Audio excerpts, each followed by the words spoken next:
que ese ángel me habló y me dijo, tú vas a tener un hijo, tu primer hijo será profeta. El sonografista dijo, ustedes van a tener una hembra. Le dije, no, usted se equivocó.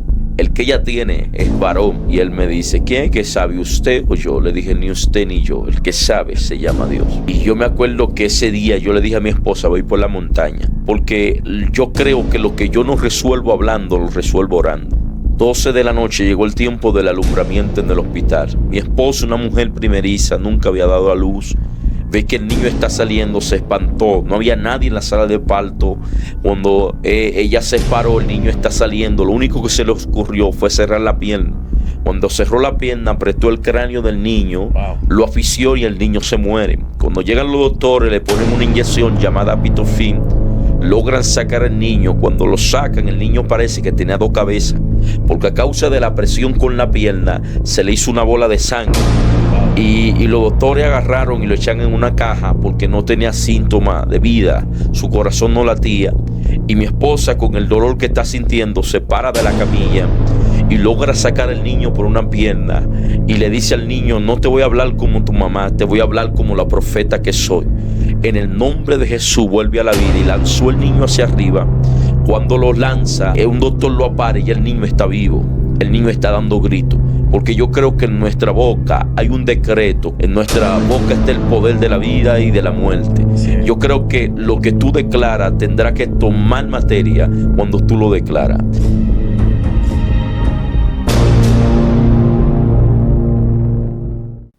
Bienvenidos a este nuevo episodio de Sangramos Podcast. Un podcast para sanar, no para destruir. Un podcast para restaurar, no para intimidar ni dañar el testimonio de nadie. Y en el día de hoy tenemos un invitado muy especial que nos visita desde la ciudad de San Pedro, República Dominicana. Un hombre con trayectoria, un hombre con gloria, un hombre que maneja los códigos espirituales y tiene unas experiencias que él nos contará bastante poderosas en el día de hoy. Y yo quiero presentar a la audiencia nuestro hermano evangelista y profeta Sterling Valdés con todos nosotros. Amén. Bienvenido.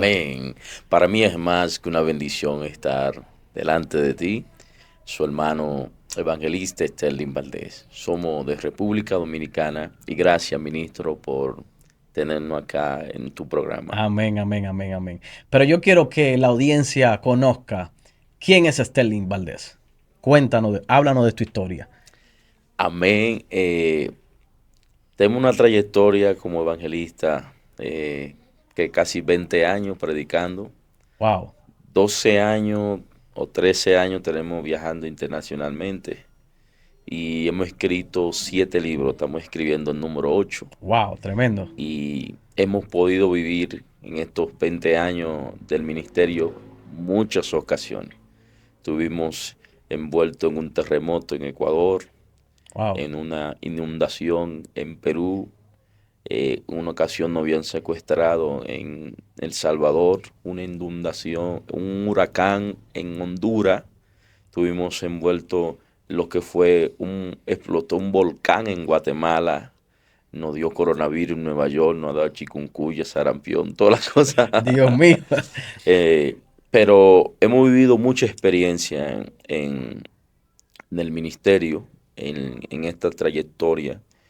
Algunas no han marcado, no han dejado sin ánimo, pero hemos seguido para adelante. Tremendo, tremendo, profeta. O sea, has sangrado en estos caminos, porque con todas esas experiencias tú eres el mejor guerrero de Dios, como dice el meme. Pero yo quiero que tú le cuentes a la audiencia, ¿cómo conociste a Dios? O sea, ¿o siempre fuiste cristiano? ¿O cómo fue tu encuentro con Dios? Yo vengo de una familia muy humilde. Y en ese tiempo mi familia no tenía los recursos para tener una televisión en casa. En ese tiempo mayormente algunas gente en el barrio tenían televisión. Y uno iba y se agrupaba en esa casa. Y yo me acuerdo que yo estaba en ese lugar, había como 20 niños que iban a ese lugar a ver televisor. Y yo me acuerdo que llegó un varón cristiano y me invitó a la iglesia. Yo le dije, tú te estás volviendo loco. Yo estoy viendo una película de Rambo. Y tú me dices que vamos para la iglesia. A mí hay que matarme para sacarme de aquí. Ay, mi madre. Y el varón literalmente me cargó en contra de mi voluntad y me llevó casi 1 kilómetro entero conmigo en el hombro. Y cuando íbamos entrando, íbamos a la puerta de la iglesia, yo me acuerdo que yo le di con el puño en la boca del estómago Uf, y al varón se le aguan los ojos. Me soltó y me dijo, haga lo que usted quiera. Yo lo que le estaba haciendo un favor de traerlo a la iglesia.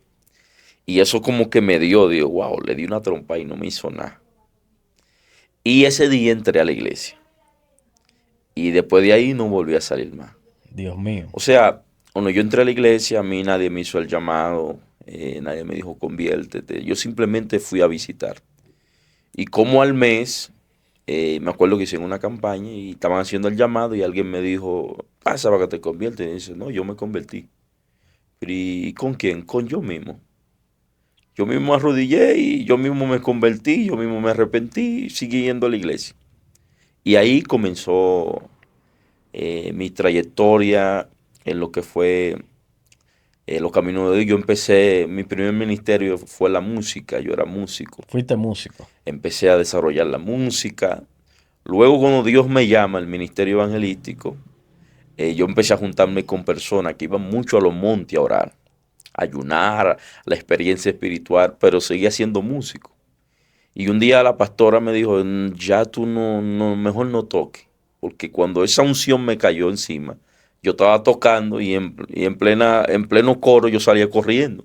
Estaba tocando la conga y con la unción ¡pum!, caía la conga por allá. Sacate la carrera. Y la pastora me dijo, para que yo no te cobre la conga, que tú la traes a cada rato, mejor, Dios mío. mejor no toques.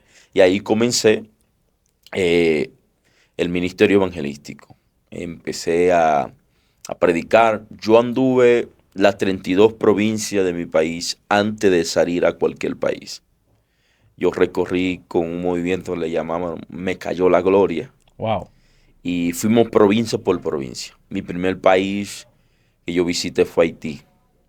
Y yo decía, yo no podía ir a otro país lejano si no he ido al que está al lado. Ese era mi segundo criterio. Mi primer criterio era que yo no podía predicar a otra nación si no había predicado en la mía. Entonces mi objetivo fue yo andar las 32 provincias de mi país. Tremendo. Luego visitar el país más cercano y cuando tuve la primera experiencia de montarme un avión, para mí fue una sensación, lo logré. Soy internacional. Y cuando llegué a ese país yo me acuerdo que me dejan botado. ¿Cómo así? No me fueron a recoger. Yo me acuerdo que yo llegué con $60 en los bolsillos, día uno. Ahí, mi madre. Porque yo siempre que me daban $1 en la ofrenda, lo guardaba y decía, este es el dólar para la nación. Yo voy a viajar algún día, y tenía como $60 viejo, Y a peso. día peso, y el bolsillo estaba así. Cuando el pastor me dejó botado, supuestamente él dice que Dios le habló, porque hay personas que se hacen una voz de Dios imaginaria, que Dios no le ha hablado, pero ellos entienden que Dios le habló. Y Dios me dijo que no lo fuera a buscar. Y me dejó en el aeropuerto. Yo le digo a la muchacha, devuélvame para mi país. Yo tenía que pagar una multa de $120. Yo tenía 60. Entonces ahí viene la voz de Dios y me dice, ¿quién te trajo para acá? ¿El pastor o yo? Yo le dije, fuiste tú. Entonces, ¿por qué te quieres devolver? Y nadie me va a recibir. Pero ve que yo te traje con propósito. Fui y pagué con los $60, pagué 3 días de hoteles. Yo bebía agua en la mañana, agua en la tarde, agua en la noche. Wow. No llamaba a nadie para decirle la situación que estaban, porque hay gente que a veces no entienden por lo que tú pasas. Y en vez de ayudarte, lo que hacen es cuestionarte. Dios no te mandó, tú te emocionaste, tú fuiste que cogiste para allá. Si Dios te había enviado, no estuviera pasando la lucha que está pasando. Y yo me acuerdo que yo empecé a predicar en los buses, en el metro. Ahí andaba yo con la unción del catatumbo. Tú no caes, yo te tumbo. Wow. Me llamaban las policías porque a veces, imagínense, tú metes en un metro y que ya hay como 50 gente en el piso. Decían, ahí anda un loco tumbando gente.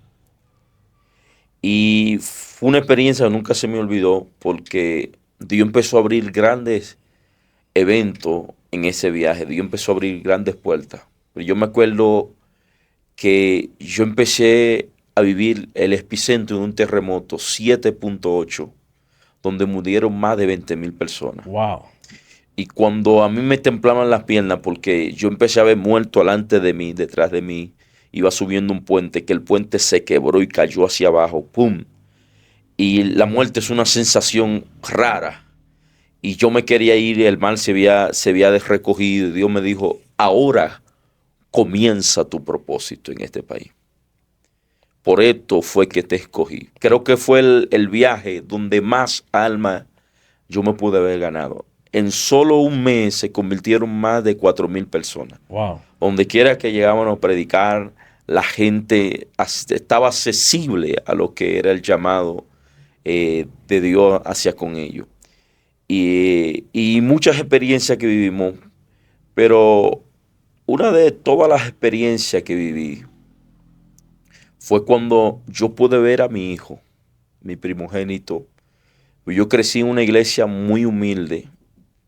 El piso era de tierra, no tenía techo, pero ahí Dios me habló. Porque allá veían predicadores que decían, veo una bruja, veo demonios. Y yo decía, Señor, yo quiero ver ángeles. Y el que toca se le abre y el que busca halla. Así es. Yo dormía en la iglesia y yo me acuerdo que yo tuve la primera experiencia con lo que fue Los Ángeles. Eran las 3:15 y 20 de la madrugada y ese ángel era como ver el sol en su máximo esplendor. Y me habló con una voz que me retumbaba. Pero yo estaba en una frecuencia donde otros no podían ver lo que yo veía. Porque ese día habían jóvenes conmigo que dormían en la iglesia, pero lo que yo estaba viendo, yo no lo veían. Lo que yo escuchaba, ellos tampoco lo estaban escuchando.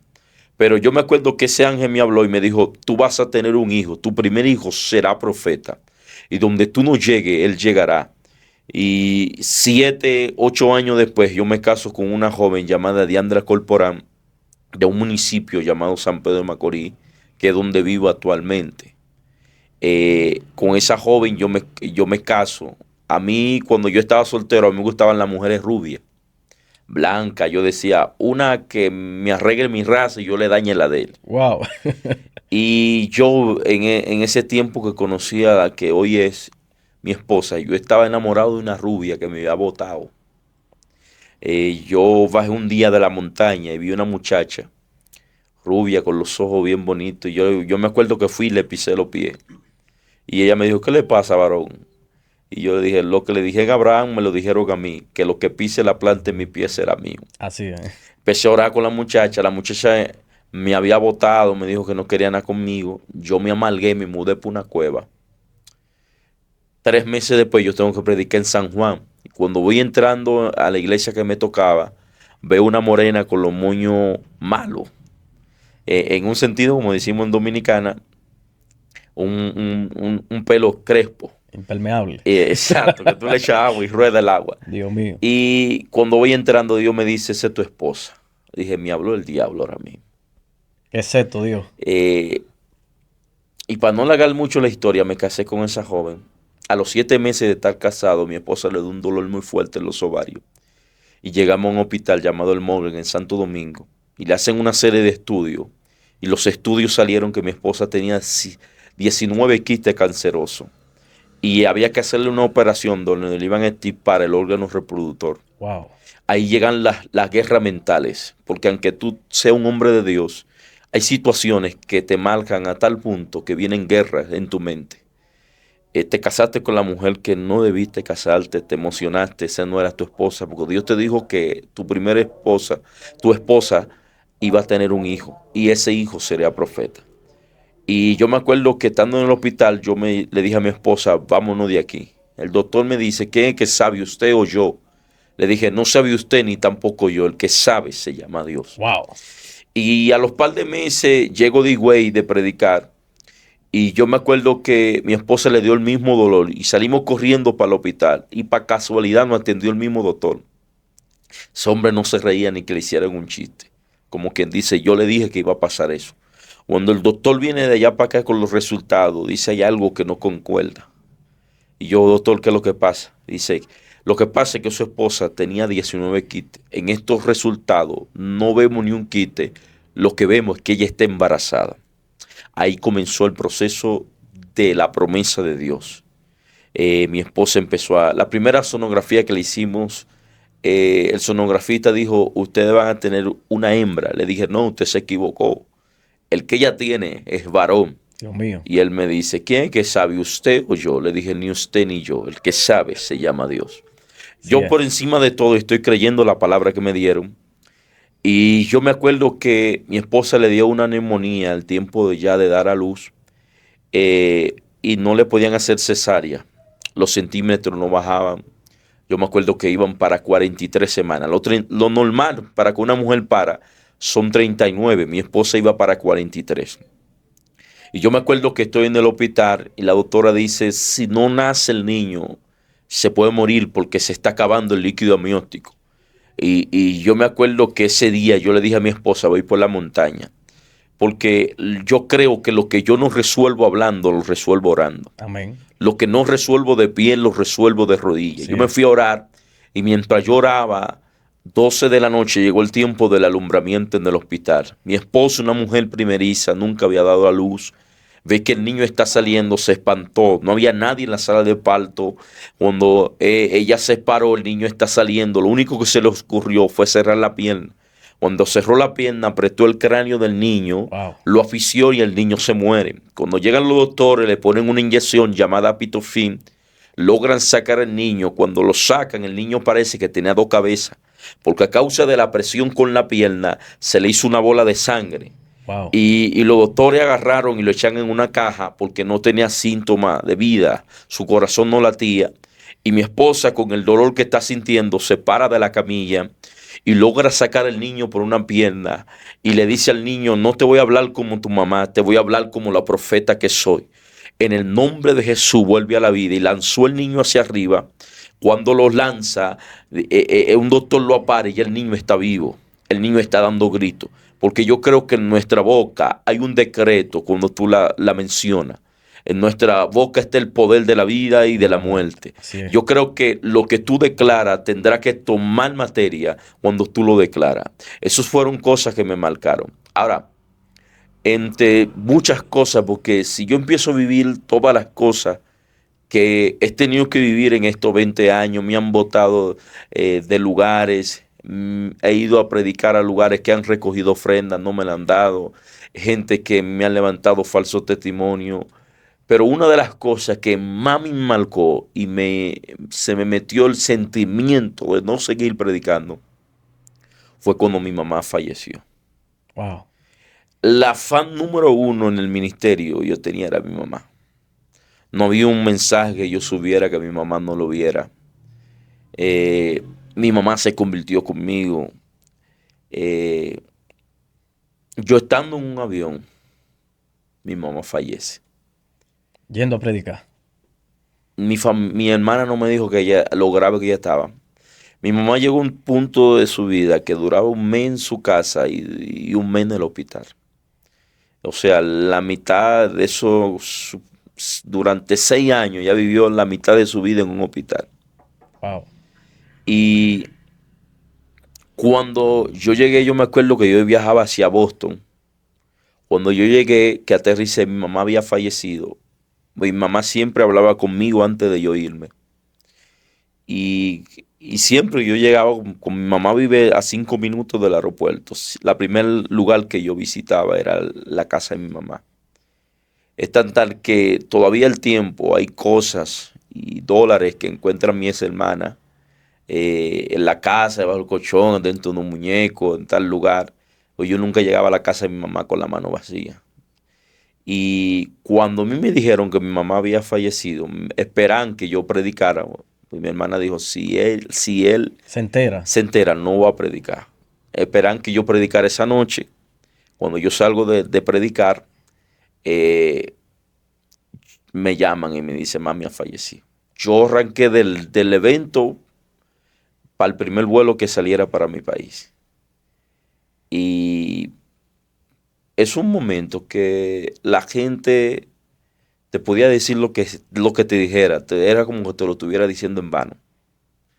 Una gente te dijera, yo estoy contigo, te acompaño en tu sentimiento. Tú no le das mente de quién fue al lugar donde tú estás sufriendo, quién te dijo, te acompaña. Tú no le das mente, tú como que entras en un ciclo donde tú Te nublas. te nubla y tú a veces no ves ni siquiera lo que está a tu alrededor, quién fue.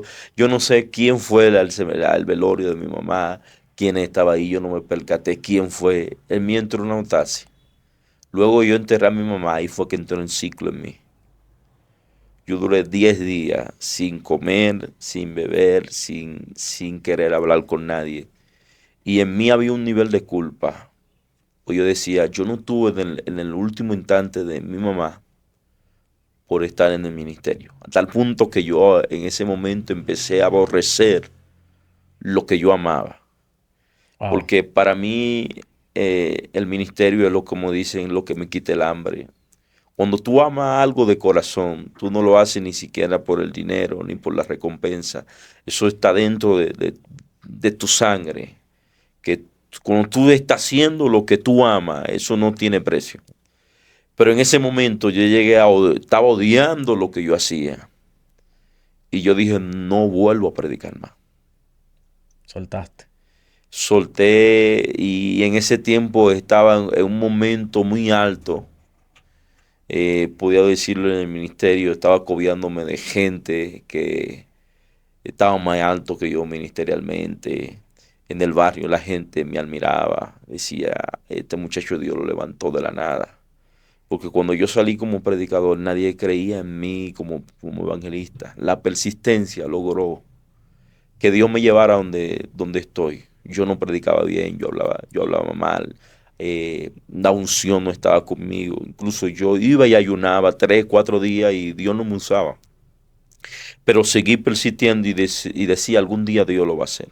Amén. Pero en ese momento me golpeó que todo el esfuerzo que yo había hecho por tantos años, ya yo no quería nada. En ese tiempo le dije a mi esposa, no quiero hablar con nadie, apagué el teléfono.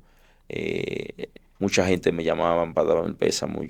Yo estaba en ese trance. Porque hay momentos que en la vida que te golpean tan fuerte que a veces tú no quieres avanzar. Así es. Y es ahí donde Dios interviene. Los ministros tienen cicatrices, También sangran. sangran, tienen situaciones, le dan momentos donde lloran, llegan momentos donde uno dice, wow, tanto esfuerzo por esto, cómo la gente te paga, cómo la gente habla mal sin saber, cómo la gente juzga por situaciones que tú vives. Así es. Son cosas que a veces te golpean, pero hay un motor, a pesar de todo. Como dijo Jeremías, pudiste más que yo. Ahí fue donde Dios salió a mi encuentro en la habitación. Yo tenía 10 días sin comer. Y Dios me dijo, tienes que levantarte, porque otros dependen de ti. Tu asignación, aunque no es tan, yo entendía que no era tan reconocida, pero sí era importante para alguien. Así es. Entonces ahí fue donde me tuve que levantar, retomar la agenda, porque yo tenía una agenda en la ciudad de Boston que había dejado botada y volví a retomar la agenda. Hay momentos que, como dice la canción que sacó ese amigo mío, herido pero caminando. Hay momentos de que no vamos a sentir que estamos golpeados. Van a venir momentos que vamos a sentir que estamos sangrando, pero no te puede devolver. Sí, contigo mismo estoy hablando. Amén. Que te sientes golpeado, que las emociones te están golpeando. No te puedes quedar en el piso, porque si te quedas en el piso serán frustraciones. Pero para el que se levante, lo que vivió son experiencias para poder ayudar a otro. Wow. Así que aunque estés sangrando, aunque te sientas sin fuerza, tienes que levantarte, que lo que estás haciendo es importante. Así que gracias, ministro, por haberme invitado acá. Wow, No wow, wow. importa cómo sangre, hay que seguir avanzando. Amén, amén, amén, amén. Este testimonio está tremendo. O sea, lo que tuviste que pasar, lo de tu hijo, lo de tu madre, le da una prueba vivida a todo aquel que esté escuchando este podcast de que el ministro también sangra, pasa heridas, tiene tormenta, pasa situaciones difíciles. No somos Superman, no somos Rambo, Chuck Norris, no somos, o sea, como lo pintan las películas, el que no recibe una bala. También nosotros sangramos. Y para mí fue un privilegio haberte tenido aquí con nosotros. Gracias. Y esto está tremendo, tremendo. Yo le pido a todo el que está ahí que se suscriba, active la campanita para que esté a la expectativa de estos episodios que van saliendo uno tras otro, donde estamos aprendiendo que también los ministros pasan por situaciones difíciles, pero no es lícito quedarnos en el piso. Sangramos, caímos, pero nos levantamos. Esto es Sangramos Podcast. Bendiciones.